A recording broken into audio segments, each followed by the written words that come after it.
In my last video, I proved that Sheikh ibn Fibn doesn't know Surah Al-Fatiha. Now I will continue and show you multiple clips of this self-proclaimed Sheikh and Mufti, and you will see how he keeps butchering the Quran of Allah over and over and over whenever he tries to read one ayah of the Quran. Enjoy. سبحانه وتعالى أو جاء أحدكم منكم من الغائط جاء أحدكم It's not جاء, it's جاء. جاء أحدكم ولوطا إذا قال لقومه ولوطا إذ قال لقومه وأنجانا أهله يعني الله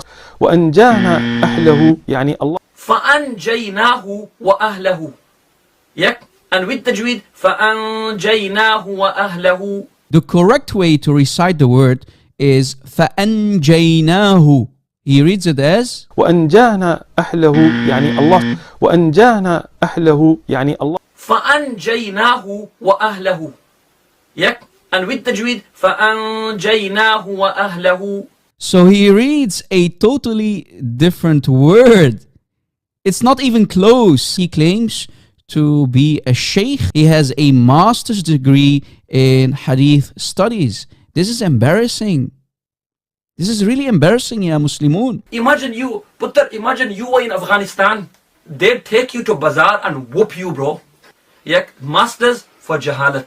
فَأَنْجَيْنَاهُ. Wa. He changed fa into wa. أَنْجَيْنَاهُ. أَنْجَهْنَا.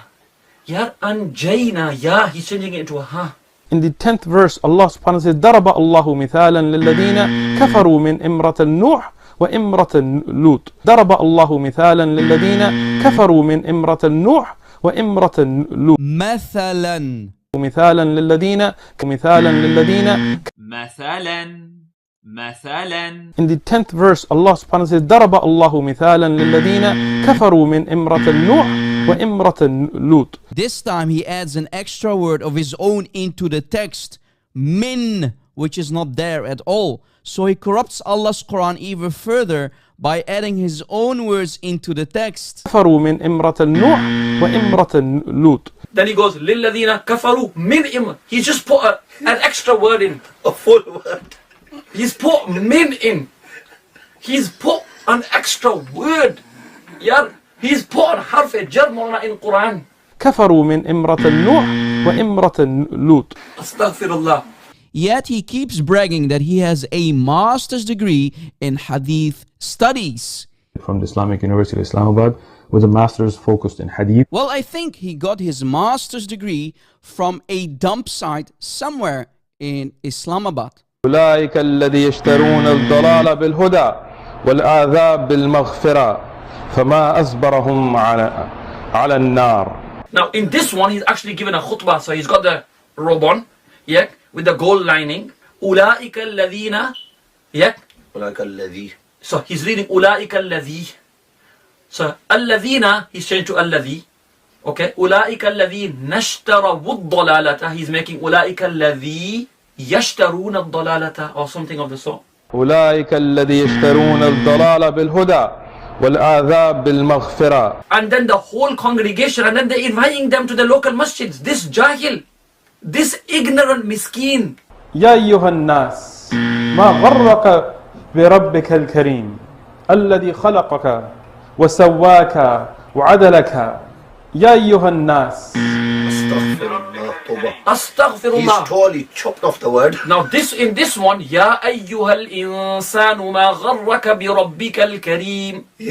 يا أيها الناس. يا أيها الإنسان. يا أيها الناس. He's taken off the word. Look. Insan, human. Can you tell the difference between يا أيها الإنسان and يا أيها الناس? These are not minor mistakes, minor tajweed mistakes, makharij mistakes. These are major, which might even come under tahrif al-Quran. You're changing the words of the Quran. You're taking out full words. You're taking out full letters. Allahu Akbar. You're adding letters. You're adding letters. Even so, you can see the severity of this. This was my question. What does the Messiah mean according to the Quran and according to the Hadith?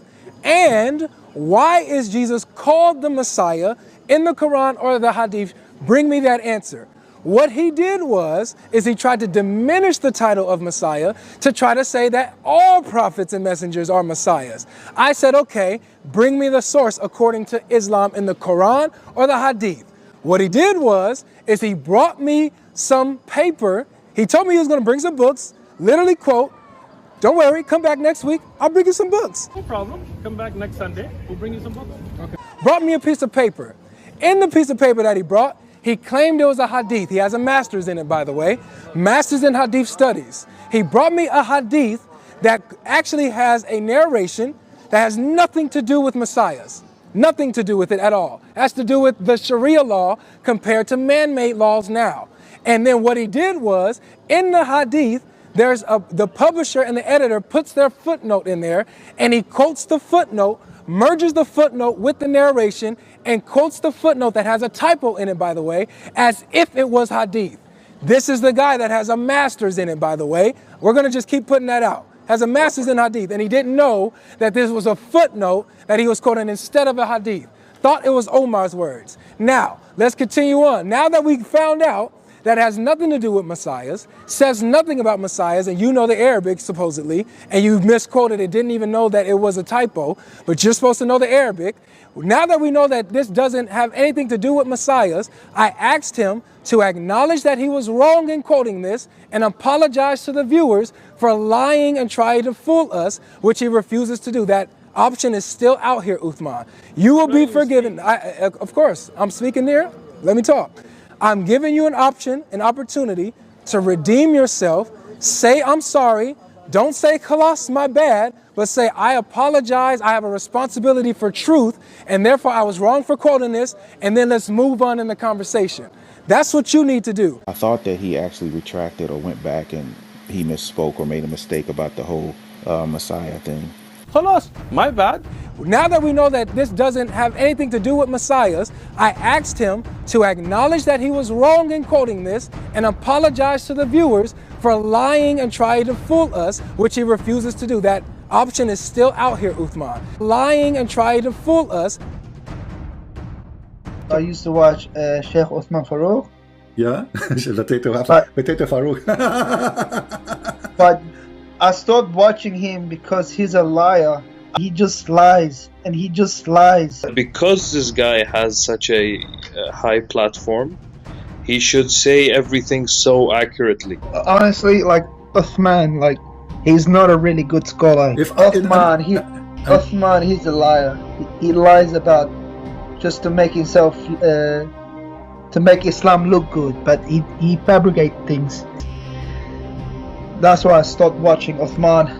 It's just that when you're a prominent figure, if you don't correct those mistakes, brother, and you keep on dragging it, then it seems more like intentional now. It's no longer a mistake. Do you know what I mean? You're intentionally doing it. You would hold the truth while you know. The brother clearly knows. He said, don't manhaj check me. If you want to manhaj check me, I don't need your approval. I mean, akhi, this is everyone will manhaj check you. About me. Not a Khariji, not a Murji', not a Ashari, not a Maturidi. If you go to Dubandi Masjid, they're going to ask who you with. Who are you?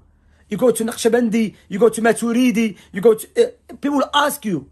Why? Because everyone knows now the Ummah divided. We cannot pretend the Ummah has not been divided, closing our eyes. Allah cursed those people because of that. Do you want to be cursed? Or you don't mind to be cursed by Allah as long you are pleasing the brothers and sisters in Islam? So we have to question, who are you? Who are you with? Our brothers and sisters, this is not politics. Don't bring the politics. This is not a drama. Save your drama for your mama. This kalam batil. Wallahi kalam batil, my brother. You should not say that, akhi.